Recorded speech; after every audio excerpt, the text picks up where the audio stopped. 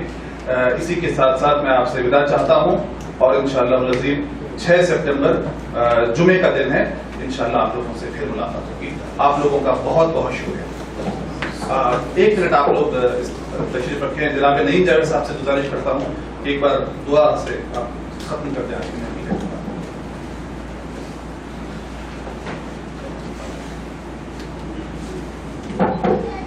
ہو چکی تھی آج عظیم بھائی نہیں ہے، ورنہ میں ان سے درخواست کرتا ہوں اللہم صلی علی محمد وعلی آل محمد وبارک وسلم۔ بارے الہ، ہم تیری رحمت کی طلبگار ہیں۔ اے اللہ، ہمارے ذہنوں کی الجھنوں کو، ہمارے خیال کی وحشت کو آپ ہم سے زیادہ جانتے ہیں، اس میں اصلاح فرما۔ یا اللہ، ہماری شخصیتوں میں اسلام کا بانگ پن ڈال دے۔ اے اللہ، ہماری شخصیتوں میں اسلام کا سچا حسن ڈال دے۔ اے اللہ، ہم اس انداز میں جئیں کہ ہم ایمان کی طاقت کو دنیا کے سامنے بتا سکیں۔ اے اللہ، ہمیں نفرتوں اور محبتوں کی انتہاؤں سے بچا اور اعتدال کے راستے پہ چلا۔ اے اللہ، ہمیں شعور دے، سلیقہ دے، ہنر دے۔ اے اللہ، ہمیں غیرت اور حمیت دے، ہمیں پاک روٹی اور پاک زندگی کھانے اور جینے کی توفیق عطا فرما۔ اے اللہ، اس روٹی کے حصول کے لیے جو لوگ پریشان حال ہیں، تیرے خزانے ان پر کھل جائے، رحمتوں سے ان کے مسائل حل ہو جائے۔ اے اللہ، جو بے روزگار ہیں ان پر اپنی رحمتیں نازل فرما۔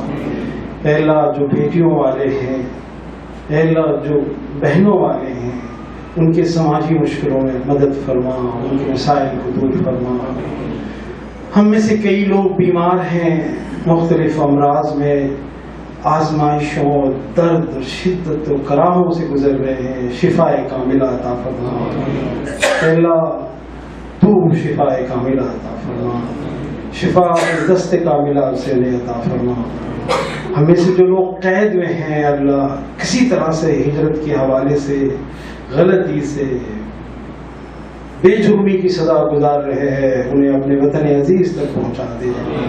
اے اللہ، پریشان حالوں کو پریشانیوں دور فرما، غم زدوں کے غم کو دور فرما، ہمیں حوصلہ عطا فرما، ہمیں ہمت عطا فرما۔ اے اللہ، ہمیں اپنی خاص رحمتیں، اپنے نور سے، ہدایت سے سہارا دے کہ ہم تیرے پیغام کی تاثیر کو دور دور تک پہنچا سکیں۔ وآخر دعوانا الحمدللہ۔ Thank you.